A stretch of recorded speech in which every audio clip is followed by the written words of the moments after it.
नमस्कार दोस्तों, मैं मनोज और आप देख रहे हैं YouTube channel mission academy Kanpur. आज से हम शुरू करने जा रहे हैं नंबर सिस्टम, जिसे हिंदी में बोलते हैं संख्या पद्धति। जो भाई लोग यूपी टेट की तैयारी करते हैं या इसके अलावा किसी और की भी तैयारी करते हैं, तो उनके लिए वीडियो बहुत ही बेनिफिशियल होने वाला है, क्योंकि नंबर सिस्टम के सवाल हर एग्जाम में लगभग पूछे ही जाते हैं। तो आज उसको हम अच्छे से समझेंगे और बढ़िया से। वैसे भी इस समय लॉकडाउन की वजह से सभी कोचिंग बंद पड़ी हुई है, तो आपके लिए सबसे अच्छा यही तरीका है कि यूट्यूब के माध्यम से घर बैठे पढ़ सकते हैं। चलिए दोस्तों, शुरू करते हैं। तो नंबर सिस्टम में सबसे पहले हमें संख्याओं के बारे में जानकारी होनी चाहिए। संख्याएं कौन कौन सी होती हैं। जब आपको संख्याएं नहीं पता होगा तो आप नंबर सिस्टम आगे कैसे बढ़ेंगे, कैसे बढ़ पाएंगे। तो सबसे पहले हम संख्याओं के बारे में जानते हैं। तो नंबर सिस्टम को हिंदी में क्या बोलते हैं? संख्या पद्धति। संख्याओं के प्रकार, ठीक है। तो संख्याओं के प्रकार में पहली जो संख्या हमारी होती है प्राकृतिक संख्या, जिसको अंग्रेजी में बोलते हैं नेचुरल नंबर। क्या बोलते हैं? Natural number. नेचुरल नंबर, ठीक है। नेचुरल नंबर क्या होता है? वे संख्याएं जिनसे वस्तुओं की गणना की जाती है प्राकृतिक संख्याएं कहलाती हैं। मतलब वस्तुओं की गणना करने के लिए जिन संख्याओं का हम यूज करेंगे वो संख्याएं हमारी प्राकृतिक संख्या होती हैं। जैसे 1 2 3 4 5। कोई भी वस्तु अगर हम गिनेंगे, जैसे हम इन एग्जाम्पल के तौर पे कहा कि आप रास्ते में गली पे जाइए, वहां पर देखिए कितने पेड़ लगे हुए हैं, आप गिन के बताइए। तो आप जाएंगे तो पेड़ गिनेंगे, मान लीजिए 2 पेड़ 3 पेड़ कुछ भी होंगे, आप संख्या में बताएंगे। अगर पेड़ मान लो नहीं मिलेगा तो आप ये बोलेंगे कि पेड़ नहीं थे। आप ये नहीं बोलेंगे कि 0 पेड़ था। कभी ऐसा बोलते हैं? नहीं। 2 पेड़ होंगे तो 2 बताएंगे, 3 होगा तो 3 बताएंगे, 4 होंगे तो 4 बताएंगे, लेकिन 0 नहीं बताएंगे, क्योंकि संख्याओं को रिप्रेजेंट करने के लिए हमें 0 की जरूरत नहीं पड़ती है। वे संख्याएं जिनसे वस्तुओं गणना करने के लिए 0 की जरूरत नहीं पड़ती है। वस्तुओं की गणना हमेशा 1 से स्टार्ट होती है, और जिन संख्याओं में वस्तुओं गणना होगी वही हमेशा प्राकृतिक संख्या या नेचुरल संख्याएं होती हैं। ठीक है, तो समझ गए होंगे। तो जो संख्या, या ऐसे समझिए, जो संख्या 1 से स्टार्ट होती है वो हमारी प्राकृतिक संख्या होती है। प्राकृतिक संख्या। और जो हम लोग गिनती पढ़ते हैं ना, 1 2 3 4 5 6, एक तरीके से गिनती भी तो हमारी 1 से स्टार्ट होती है। तो इनको हम काउंटिंग नंबर भी कह सकते हैं। क्या बोल सकते हैं दूसरा नाम इनका? Counting number. Counting number.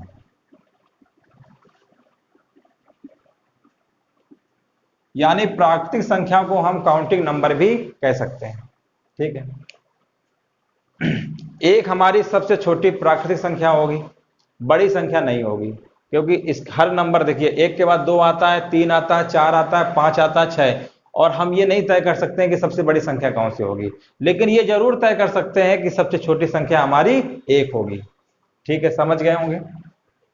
अब कुछ हमने नोट्स बना रखे हैं इनके बारे में, जो क्वेश्चन अक्सर परीक्षाओं में पूछे जाते हैं, उनको एक बार अच्छे से पढ़ लेते हैं। पहला पॉइंट हमने लिखा हुआ है, एक सबसे छोटी व पहली प्राकृतिक संख्या है। एक जो है हमारी सबसे छोटी व पहली प्राकृतिक संख्या है। सबसे बड़ी प्राकृतिक संख्या पॉसिबल नहीं है, ठीक है, क्योंकि हर एक नंबर अपने आप में एक बड़ा होगा। 5 के आगे देखेंगे तो 6 बड़ा होता है, 6 के आगे देखेंगे तो 7 बड़ा होगा। ठीक है, इसलिए हम नहीं तय कर सकते हैं, लेकिन छोटी संख्या हम जरूर बता सकते हैं। दूसरा पॉइंट लिखा हुआ है हमारा, सभी प्राकृतिक संख्याएं धनात्मक होती हैं। सभी प्राकृतिक संख्याएं कैसी होती हैं दोस्तों? धनात्मक होती हैं। दूसरा पॉइंट। तीसरा पॉइंट लिखा हुआ है, एक किसी भी संख्या की अनुवर्ती प्राकृतिक संख्या नहीं है। अब देखिए, अनुवर्ती क्या होता है, पूर्ववर्ती क्या होता है। अनुवर्ती का मतलब होता है आगे वाली संख्या, और पूर्ववर्ती का मतलब होता है पीछे वाली संख्या, यानी पहले वाली। जैसे इसी एग्जाम्पल में देखो, 1 2 3 लिखा हुआ है, हमने कहा 2 की बताइए, 2 की पूर्ववर्ती संख्या क्या होगी, तो आप बताएंगे 1। 2 की पूर्ववर्ती, अगर पूर्ववर्ती की बात करेंगे, पूर्ववर्ती, तो आप बताएंगे 1 होगी। अगर हमने पूछा कि 2 की अनुवर्ती बताइए, 2 की अनुवर्ती, तो 2 की अनुवर्ती जब बताएंगे तो कहेंगे 3 होगा। ठीक है, तो अनुवर्ती और पूर्ववर्ती बहुत ही आसान है, इनके नाम से ही पता चलता है, जो संख्या पूर्व में आए और अनुवर्ती जो आगे आए। 2 के आगे क्या आएगा अनुवर्ती में? 3। अब पूर्ववर्ती की बात करेंगे तो यानी पीछे 2 के पहले 1। अगर हम ये कह दें, अगर प्राकृतिक संख्या तो 1 से हमारी स्टार्ट होती है, एक किसी भी संख्या की अनुवर्ती प्राकृतिक संख्या। अगर देखो, अगर प्राकृतिक संख्या अगर हमारी जीरो से स्टार्ट होती तब हम बोल देते जीरो के अनुवर्ती संख्या एक होगी, बट प्राकृतिक संख्या हमारे जीरो से स्टार्ट नहीं होती है। इसलिए ये वाला जो हमारा पॉइंट लिखा हुआ है बिल्कुल याद रखिए, एक की कोई पूर्ववर्ती, सॉरी ऊपर वाला है, एक किसी भी संख्या की अनुवर्ती प्राकृतिक संख्या नहीं है। यानी एक जो संख्या होती है वो किसी भी संख्या की अनुवर्ती यानी प्राकृतिक संख्या नहीं है। क्योंकि देखिए एक की अनुवर्ती दो तो हो सकता है, लेकिन एक हमारा इसके पीछे कोई नंबर तो होता नहीं है, इसीलिए एक हमारा अनुवर्ती संख्या नहीं होगा, एक हमारा अनुवर्ती नहीं होगा। और आगे लिखा हुआ है एक की कोई पूर्ववर्ती संख्या। अब देखिए जब एक के पहले कोई संख्या पॉसिबल नहीं है तो पूर्ववर्ती भी तो नहीं होगा, एक के पहले पूर्ववर्ती संख्या भी नहीं होगी। तो एक पॉइंट ये भी लिखा हुआ है। ऐसे क्वेश्चन, ऐसे मतलब जब एग्जाम में क्वेश्चन आते हैं तो वो लैंग्वेज में पूछ लेते हैं, और अगर हमें डीपली लैंग्वेज नहीं पता है तो फिर हम क्वेश्चन गलत कराएंगे। तो देखिए कुछ भी नहीं है, बस उसको समझना है। अनुवर्ती पूर्ववर्ती, जब संख्या हमारी एक से ही स्टार्ट होती है तो उसके पहले संख्या क्या आएगा? कुछ भी नहीं आएगा। इसलिए लिखा हुआ है एक की कोई पूर्ववर्ती प्राकृतिक संख्या नहीं होती है, ना तो अनुवर्ती होगी ना तो पूर्ववर्ती। हाँ, एक के बाद अनुवर्ती हो सकता है, दो नंबर होता ही है। एक की अनुवर्ती क्या होगी? दो, लेकिन एक के पहले जो पूर्ववर्ती होगा वो नहीं होगा। ठीक है। तीसरा पॉइंट देखिए, अगला लिखा हुआ है संख्या रेखा। संख्या रेखा पर प्रत्येक, ये भी पॉइंट इंपॉर्टेंट है, संख्या रेखा पर प्रत्येक प्राकृतिक संख्या बाईं ओर की प्रत्येक प्राकृतिक संख्या से बड़ी होती है। संख्या रेखा, संख्या रेखा पर जो हम नंबर लिखते हैं तो उसमें उस कंडीशन में क्या होगा? संख्या रेखा पर प्रत्येक प्राकृतिक संख्या बाईं ओर की प्रत्येक प्राकृतिक संख्या से बड़ी होती है तथा अपने दाईं ओर की प्रत्येक प्राकृतिक संख्या से छोटी होती है। यानी बाईं ओर जो होगा बड़ा होगा, दाईं ओर छोटा होता है। ठीक है, ये कुछ पॉइंट थे, इनको हमेशा याद रखिए। अनुवर्ती और पूर्ववर्ती में समझ गए होंगे। जो इन्होंने एक लिखा हुआ, एक ना तो अनुवर्ती में आएगा ना तो पूर्ववर्ती में आएगा। ठीक है, ये हमेशा याद रखिए नंबर सिस्टम में। इसके बाद दूसरी जो संख्या होती है उसको भी देखते हैं। चलिए दूसरी संख्या देखते हैं, पूर्ण संख्याएं। इसको अंग्रेजी में बोलते हैं होल नंबर। जब प्राकृतिक संख्याओं में शून्य को भी शामिल कर लिया जाता है तब वे पूर्ण संख्याएं कहलाती हैं। यानी अगर शून्य को शामिल कर लिया तो हमारा पूर्ण संख्या हो जाएगा, यानी होल नंबर। अब जैसे प्राकृतिक संख्या में हमने क्या पढ़ा था? 1 2 3 4 इस तरीके से पढ़ा था ना। अब अगर इसमें जीरो अगर शामिल कर लोगे तो ये पूरा जो ये बन के नंबर आएगा ये हमारा किस में आएगा? होल नंबर में, यानी पूर्ण संख्याएं। आगे देखिए लिखा हुआ है नोट में हमारे कुछ 4 पॉइंट लिखे हुए, उनको भी समझ लीजिए। लिखा हुआ है जीरो सबसे छोटी पूर्ण संख्या है। जीरो तो चलो है ही स्टार्टिंग में, इसलिए सबसे छोटी पूर्ण संख्या होगी। बिल्कुल बात सही लिखी है। आगे लिखा हुआ है कोई भी पूर्ण संख्या सबसे बड़ी पूर्ण संख्या नहीं होती है। जैसे प्राकृतिक संख्या में कोई भी संख्या सबसे बड़ी नहीं होती थी, वैसे ही इसमें भी पूर्ण संख्या भी कोई हमारी बड़ी नहीं होती है। सबसे बड़ी पूर्ण संख्या ज्ञात करना असंभव है।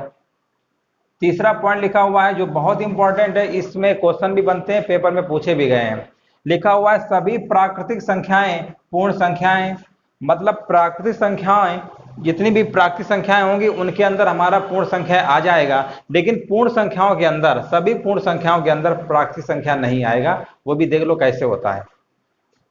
सभी प्राकृतिक संख्या, अब देखो पहले तो ऐसे लिख लो 1 0 1 2 3 ऐसे लिख लो। ठीक है, अभी समझाते हैं। लिखा हुआ है सभी प्राकृतिक संख्याएं। प्राकृतिक संख्या हमारी कहां से स्टार्ट होती है? 1 से स्टार्ट होती है। क्या ये पूर्णांक में अंदर आया कि नहीं आया? बताइए। क्योंकि हमने जीरो संख्या लिखा, इसमें 1 भी आता है, 2 भी आएगा, 3 4 5 6, ये तो हमारा प्राकृतिक संख्या होता है। यानी हम कह सकते हैं पूर्ण संख्याओं के अंदर प्राकृतिक संख्या आ जाती है। वही पॉइंट लिखा हुआ है सभी प्राकृतिक संख्याएं पूर्ण संख्याएं हैं। और दूसरा लिखा हुआ है लेकिन सभी पूर्ण संख्याएं। अब देखो इन सभी को अगर ले लो सभी, तो क्या ये प्राकृतिक संख्या है? प्राकृतिक संख्या में तो जीरो आता ही नहीं है। अगर सभी पूर्ण संख्याओं को ले लोगे तो जीरो भी शामिल हो गया, और जीरो होने की वजह से ये प्राकृतिक संख्या नहीं हो सकता है, क्योंकि प्राकृतिक संख्या तो हमारी 1 से स्टार्ट होती है।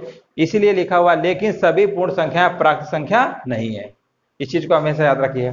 दो क्रमागत पूर्ण संख्याओं का अंतर सदैव 1 होता है। इनमें अंतर देखिए 1 का है, इसमें भी अंतर 1 का है, इसमें भी अंतर 1 का है, इसमें भी अंतर 1 का है। ठीक है, वैसे तो प्राकृतिक संख्या में भी अंतर एक का था, ये तो कोई याद करने की जरूरत नहीं, आपको खुद ही दिख रहा है कि दो क्रमागत पूर्ण संख्या हो या प्राकृतिक संख्या हो, उनका अंतर सदैव क्या होता है, एक होता है। चलिए समझ गए होंगे। चलिए आगे देखते हैं। अभी हमने बताया प्राकृतिक संख्या, प्राकृतिक संख्या हमारी स्टार्ट होती है एक से, ठीक है। जीरो छूट रहा था, उसको हमने पूर्ण संख्या में ले आए, यानी होल नंबर पे ले आए। अब जीरो भी हमारा हो गया, एक भी हो गया। अब हमारे पास संख्याएं कौन सी छूट रही है, निगेटिव संख्याएं छूट रही हैं, ठीक है। तो निगेटिव संख्या किस कैटेगरी में आती है, पूर्णांक में। तो इसकी परिभाषा देखो क्या लिखा हुआ, प्राकृतिक संख्याओं में उनकी ऋणात्मक संख्याएं। जो प्राकृतिक संख्या हम लोग लिखते हैं ना, 1 2 3 4 5 6, उनकी निगेटिव संख्याएं भी होती है, -1 -2 -3, ठीक है। तो वही क्वेश्चन में बोला है, प्राकृतिक संख्याओं में उनकी ऋणात्मक संख्याओं तथा शून्य को भी शामिल कर लिया जाए तो इसके बाद जो संख्याएं प्राप्त होती हैं उन्हें हम पूर्णांक संख्याएं कहते हैं। कहने का मतलब देखो, अभी हमने पढ़ाया प्राकृतिक संख्या इतना होता था, ठीक है। जीरो लगाने से क्या हो रहा था, जीरो लगाने से क्या हुआ, पूर्ण संख्याएं। अब अगर इसमें माइनस की संख्याएं भी शामिल कर दें तो जो टोटल जो रिजल्ट हमारा होगा ये पूरा, ये क्या होगा, पूर्णांक संख्याएं, पूर्णांक संख्याएं। इसको बोलते हैं इंटीजर, इंटीजर नंबर्स, ठीक है, पूर्णांक। देखिए एक से स्टार्ट हुआ था प्राकृतिक, जीरो लगा दिया, पूर्ण संख्याएं। अब माइनस की संख्याएं भी साथ में लगा दो, -1 -2 -3, तो जो टोटल रिजल्ट हमारा आएगा वो टोटल को क्या बोलेंगे हम, पूर्ण पूर्णांक संख्याएं। यानी हम कह सकते हैं पूर्णांक संख्या के अंदर आपका ये पूर्ण संख्या भी आएगा, प्राकृतिक संख्या भी आएगा, ठीक है। पहले क्या था, पूर्ण संख्या के अंदर प्राकृतिक संख्या आ रहा था, अब पूर्ण और प्राकृतिक दोनों आ रहे हैं पूर्णांक संख्याओं के अंदर, ठीक है। सबसे बड़ा हो गया ये। अब इसमें थोड़ा ध्यान दीजिए, ये तो पूरा पूर्णांक संख्या हो गया। जो इधर की लाइन हमारी लिखी है, इधर की जो इस तरफ की हमने लाइन लिख रखा है, ये -1 से लेकर इधर तक, ठीक है। ये हमारे होते हैं ऋणात्मक पूर्णांक। इनको हम क्या बोलते हैं, ऋणात्मक पूर्णांक, ऋणात्मक पूर्णांक, ठीक। इनको हम बोलते हैं ऋणात्मक पूर्णांक। जो हमारा यहां से स्टार्ट होता है 1 से लेकर यहां से यहां तक, ये हमारे होते हैं धन पूर्णांक या धनात्मक पूर्णांक, धनात्मक पूर्णांक, ठीक है, 1 से। अब हमारा क्या बच रहा है, जीरो। जीरो जो हमारा होता है ये केवल हमारा पूर्णांक होता है। जीरो हमारा क्या होता है, पूर्णांक, ठीक। जीरो ना तो धन पूर्णांक होता है और ना ही ऋण पूर्णांक होता है। यानी जीरो जो है ना तो धनात्मक में कहेंगे ना तो ऋणात्मक में कहेंगे, जीरो सिर्फ पूर्णांक की कैटेगरी में आएगा। इसलिए हमेशा याद रखिएगा, जब भी धनात्मक पूर्णांक की बात होगी तो वहां नंबर स्टार्टिंग 1 से करोगे। और इसमें एक मेन पॉइंट बन के आता है, धनात्मक पूर्णांक को हम क्या कहते हैं, प्राकृतिक संख्या कहते हैं। धनात्मक पूर्णांक की तो प्राकृतिक संख्या कहलाती है। इसके पहले हमने पॉइंट लिखाया था स्टार्टिंग में, जो हमारी धनात्मक पूर्णांक संख्याएं होती हैं वही हमारी क्या होती है, प्राकृतिक संख्या होती है। क्योंकि प्राकृतिक संख्या भी हमारी 1 से स्टार्ट होती है और धनात्मक पूर्णांक संख्याएं भी हमारी 1 से स्टार्ट होती है, ठीक है। सबसे छोटी धनात्मक पूर्णांक संख्या अगर पूछेंगे तो 1। अब देखिए माइनस वाले केस में क्या होता है कि ये देखिए -1 है, फिर -2 है, फिर -3 है, फिर -4। माइनस में जितना इधर बढ़ते चले जाओगे संख्याएं उतनी कम होती चली जाएंगी। इधर क्या होगा, कम होती चली जाएंगी, ठीक है।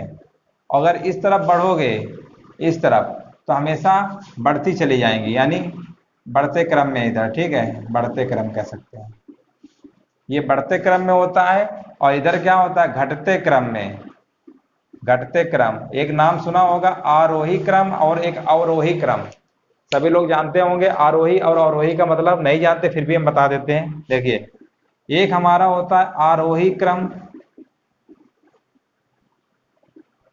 और दूसरा हमारा होता है अवरोही क्रम, अवरोही क्रम। इसमें हमेशा बढ़ते क्रम में लिखते हैं, बढ़ते क्रम में संख्याओं को, और इसमें हमेशा घटते क्रम में, घटते क्रम में, ठीक है। ये हमेशा याद रखिएगा, या ऐसे याद रखिए। इसमें देखिए कितने अक्षर आते हैं, अवरोही में 1 2 3 4 और आरोही में 3 अक्षर आते हैं। तो देखिए 3 4 तो अक्षर है, पांचवा तो अक्षर आता नहीं है, एक में 3 आते हैं, एक में 4 आते हैं। आप ही बताइए 4 अगर है तो 4 से पांचवें में पहुंचोगे नहीं तो 3 में पहुंचोगे, यानी 4 नंबर से 3 नंबर में पहुंच गए, यानी घटते क्रम में, यानी जिसमें अक्षर बड़े होंगे उससे। अब 3 देखो, इसमें 3 अक्षर थे, इसमें 4 थे। अब 4 से तुम 3 में पहुंच सकते हो और 3 से 4 में पहुंच सकते हो। 4 हमारे पास है, 3 में पहुंचेंगे, यानी क्या हो रहा है, कम हो रहा है, यानी घटते क्रम में। ऐसे याद रखिए, कंफ्यूज मत होइए, ठीक है, क्योंकि बहुत कंफ्यूजन होता है कि घटते क्रम में कौन होता है, बढ़ते क्रम में कौन सा होता है। तो अवरोही का मतलब घटते क्रम में, आरोही का मतलब बढ़ते क्रम में। ठीक है, उम्मीद है सभी लोग समझ गए होंगे। कुछ भी नहीं है, बस थोड़ा सा नंबरिंग को बस सिस्टमेटिक ढंग से याद करना है कि कौन कैसे है। अब देखो हमने बताया भी, ये हमारी प्राकृतिक संख्या, जीरो शामिल कर लिया तो पूर्ण संख्या। अगर इसमें माइनस की संख्याएं भी ले आए तो जो पूरा ये बन जाएगा हमारा स्ट्रक्चर, ये कौन सा होगा, पूर्णांक संख्याएं। ठीक है, बस इतना ही है पूर्णांक संख्याओं में। बाकी इतना याद रखिए, जीरो हमारा ना तो धन पूर्णांक होता है और ना ही ऋण पूर्णांक होता है, जीरो सिर्फ हमारा पूर्णांक होता है। चलिए आगे देखते हैं सम संख्याएं, जिसको अंग्रेजी में बोलते हैं इवन नंबर। इसकी परिभाषा क्या होती है, वे संख्याएं जो 2 से पूर्णतया विभाजित हो जाती हैं सम संख्याएं कहलाती हैं। पूर्णतया विभाजित का मतलब ये होता है कि शेषफल 0 आना चाहिए। जैसे हमने कहा 2 का भाग हमने 4 में दिया, 2 दूनी 4, शेषफल क्या आ गया, 0। पूर्णतया विभाजित का मतलब होता है शेषफल 0 आना चाहिए। तो जिसमें 2 से भाग चला जाएगा पूरा पूरा, मतलब शेषफल 0 आएगा, वो संख्या हमारी कौन सी होगी, सम संख्या। एग्जाम्पल में लिखा हुआ 2, 4, 6, 8। किसी किसी बुक में 0 भी लिखा हुआ है आगे, तो वो भी हमारा सम संख्या में काउंट कर लिया जाता है। ठीक है, किसी किसी बुक में लिखा हुआ है, क्योंकि जीरो में भी से 2 से भाग चला जाएगा। देखो 2 का भाग 0 में दोगे तो पूरा पूरा चला ही गया। तो एक तरीके से 0 भी हमारा किसी किसी बुक में लिखा हुआ है, 0, 2, 4, 6, 8, 10। प्रत्येक सम संख्या में, अब देखिए ये पॉइंट लिखा हुआ, प्रत्येक सम संख्या में जो इकाई का अंक होगा, इकाई का अंक समझते होंगे, जो लास्ट अंक होता है ये इकाई का अंक। इकाई का अंक जो होगा 0, 2, 4, 6, 8 में से कोई एक अंक होगा, हमेशा याद रखिए। या तो इकाई का अंक 0 आएगा, या तो 2 आएगा, या तो 4, या तो 6, या 8, इनमें से कोई एक ही अंक आएगा। और इसी का उल्टा होता है विषम संख्याएं, जिसको अंग्रेजी में बोलते हैं ऑड नंबर। क्या बोलते हैं, ऑड नंबर, ऑड नंबर। ठीक है, विषम संख्याओं में क्या होता है, जैसे सम में होता है वैसे विषम में, लेकिन इसका उल्टा होता है। इसमें संख्या 2 से पूर्णतः विभाजित हो जाती हैं, बट विषम संख्याओं में उल्टा होता है। वे संख्याएं जो 2 से पूर्णतः विभाजित नहीं होती हैं विषम संख्याएं कहलाती हैं। मतलब जिनमें 2 का भाग पूरा पूरा ना जाए, पूरा पूरा जाने का मतलब शेषफल 0 ना आए। ठीक है, तो वो संख्या हमारी कौन सी होती है, विषम संख्याएं होती हैं। एग्जाम्पल में जैसे 1, 3, 5, 7, 9, इसमें 2 का भाग नहीं जाएगा। ठीक है, 2 का भाग अगर मान लो 3 में दोगे तो 2 एक कम 2, शेषफल 1 आ गया। वैसे दशमलव लगा के 0 बढ़ा लोगे और फिर भाग दोगे तो चला ही जाएगा, लेकिन दशमलव में आंसर नहीं होना चाहिए। ठीक है, ऐसा मत सोचिएगा कि 2 का भाग हमने 3 में दिया और दशमलव लगाया तो हमारा तो भाग पूरा चला गया, शेषफल 0। नहीं, दशमलव में नहीं आना चाहिए, पूर्णांक में होना चाहिए। ठीक है, जिसमें पूरा कंप्लीटली पूर्णांक में आना चाहिए। 2 का भाग देने पे पूर्ण रूप से शेषफल आना चाहिए 0, दशमलव में भागफल नहीं आना चाहिए, कहने का ये मतलब है। ठीक है, तो वे संख्याएं जो 2 से पूर्णतः विभाजित नहीं होती है विषम संख्याएं कहलाती हैं। 1, 3, 5, 7, 9। इसमें एक खूबी क्या है कि प्रत्येक विषम संख्या में जो इकाई का अंक होगा 1, 3, 5, 7, 9 में से कोई एक अंक जरूर आएगा। 1, 3, 5, 7, 9 में से कोई एक अंक जरूर आएगा। ठीक है, समझ गए होंगे सभी लोग। चलिए अगली संख्या देखते हैं, परफेक्ट नंबर, जिसको हिंदी में बोलते हैं संपूर्ण संख्याएं। ये बहुत इंपॉर्टेंट है, बहुत सारे लोगों को हमने देखा है संख्याएं सब पढ़ लेते हैं लेकिन इसके बारे में जानकारी नहीं होती है। ठीक है, संपूर्ण संख्याएं देखते हैं, इसकी परिभाषा लिखी हुई है। इसकी परिभाषा हमने 2 तरीके से लिखा हुआ है। ठीक है, ऐसी प्राकृतिक संख्या जिसके सभी अपवर्तकों का योग, अपवर्तक क्या होता है, अंग्रेजी में फैक्टर। फैक्टर का मतलब जानते ही होंगे, गुणनखंड बोलते हैं। अपवर्तक कहिए, गुणनखंड कहिए, ठीक है, कुछ भी कहिए, कोई दिक्कत नहीं है। जिसके सभी अपवर्तकों का योग संख्या के मान से दोगुना हो, संपूर्ण संख्याएं कहलाती हैं, संपूर्ण संख्या कहलाती है। और दूसरी परिभाषा इसकी क्या होती है, स्वयं की संख्या को छोड़कर, स्वयं की संख्या को छोड़कर जोड़ने पर अगर वही मूल संख्या प्राप्त हो जाती है तो हमारी संपूर्ण संख्या कहलाती है। ठीक है, तो वो हमारा क्या होता है, संपूर्ण संख्या। एग्जाम्पल में देखिए 6 और 8, 6 और 8 1 से लेकर 100 तक के बीच में मात्र दो ही संख्याएं होती हैं, सिर्फ दो ही संख्याएं होती हैं। कौन कौन सी होती हैं, 6 और 28। अब देखो इसकी परिभाषा को सेटिस्फाइड करते हैं, पहली वाली कंडीशन लगाते हैं। लिखा हुआ ऐसी प्राकृतिक संख्या जिसके सभी अपवर्तकों का योग, अपवर्तकों का योग का मतलब हो गया इनके फैक्टर। अब आप हमको बताइए 6 के फैक्टर क्या क्या होते हैं, 1 होता है, 2 होता है, 3 होता है, 4 होता है। नहीं, 4 से कहाँ कटेगा, 4 नहीं होता, 6 होगा। ठीक है, अपवर्तक का मतलब, अपवर्तक का मतलब होता है फैक्टर। अब फैक्टर का मतलब होता है इस संख्या को कितने नंबर से काटा जा सकता है। 1 का भाग 6 में चला जाएगा, ठीक है, 2 का भाग भी 6 में चला जाएगा, 3 का भाग भी 6 में चला जाएगा और 6 का भाग भी 6 में।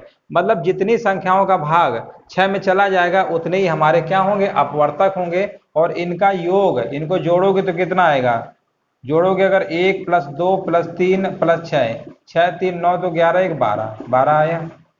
तो दो गुना होता है, यानी 6 का देखिए 6 का डबल है कि नहीं है, दो गुना है कि नहीं है बताइए। तो वही लिखा हुआ था ऐसी प्राकृतिक संख्या जिसके सभी अपवर्तकों का योग संख्या के मान से दो गुना हो, दो गुना, यानी देखिए संख्या के मान से दो गुना आया कि नहीं आया, तो ये हमारा क्या होगा, संपूर्ण संख्या होगा। दूसरी परिभाषा देखिए हम सेटिस्फाइड करते हैं, स्वयं की संख्या को छोड़कर जोड़ने पर। अब देखिए स्वयं की संख्या 6 को हटा दो, मान लीजिए 6 में अगर देखो 1 जोड़ोगे, 2 जोड़ोगे और 3, ठीक है, स्वयं की संख्या को हटा दो यानी 6 को हटा दो, जोड़ने पर देखो कितना आया, 3 2 5 1 6 आया कि नहीं आया बताइए। तो इस तरीके से भी याद रख सकते हो, जो स्वयं संख्या उसको हटा दो और बाकी जितनी भी संख्याएं होंगी उनको जोड़ने पर कितना आना चाहिए, हमारा आना चाहिए 6। ठीक है, स्वयं की संख्या को छोड़कर जोड़ने पर अगर मूल संख्या प्राप्त हो जाती है, ठीक है, तो वो हमारा क्या होगा, और स्वयं का मतलब इसके फैक्टर निकालेंगे। दूसरा वाला देखिए 28, 28 वाले देखिए कैसे होता है, 28 के पहले फैक्टर बताइए, 1 होगा, 2 होगा, 2 के बाद 4, 4 से भाग चला जाएगा ना इसमें, और इसके बाद हमारा आएगा 7, फिर 14, फिर 14, फिर 28। इन सबको जोड़ोगे तो तुम्हारा कितना आएगा, 56 आएगा। तो पहली वाली कंडीशन के अकॉर्डिंग क्या आया, डबल।